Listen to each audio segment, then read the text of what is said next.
بسم اللہ الرحمن الرحیم۔ شروع اللہ کے نام سے جو بڑا مہربان نہایت رحم والا ہے۔ حضرت عبداللہ بن عمر رضی اللہ عنہ سے روایات ہے کہ رسول اللہ صلی اللہ علیہ وآلہ وسلم نے فرمایا، اسلام کی بنیاد 5 چیزوں پر قائم کی گئی ہے۔ اول، گواہی دینا کہ اللہ کے سوا کوئی معبود نہیں اور بے شک محمد صلی اللہ علیہ وآلہ وسلم اللہ کے سچے رسول ہیں، اور نماز قائم کرنا اور زکوٰۃ ادا کرنا اور حج کرنا اور رمضان کے روزے رکھنا۔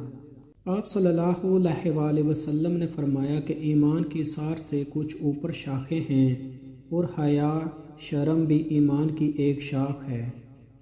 لوگوں نے پوچھا، یا رسول اللہ، کون سا اسلام افضل ہے؟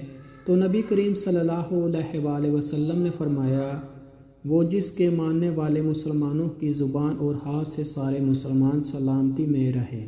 نبی کریم صلی اللہ علیہ وآلہ وسلم سے پوچھا گیا کہ کون سا اسلام بہتر ہے؟ فرمایا کہ تم کھانا کھلاؤ، اور جس کو پہچانو اس کو بھی اور جس کو نہ پہچانو اس کو بھی، الغرض سب کو سلام کرو۔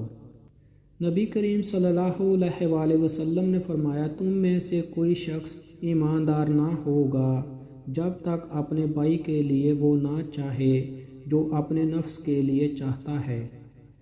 رسول اللہ صلی اللہ علیہ وآلہ وسلم نے فرمایا، قسم ہے اس ذات کی جس کے ہاتھ میں میری جان ہے، تم میں سے کوئی بھی ایماندار نہ ہوگا جب تک میں اس کے والد اور اولاد سے بھی زیادہ اس کا محبوب نہ بن جاؤں۔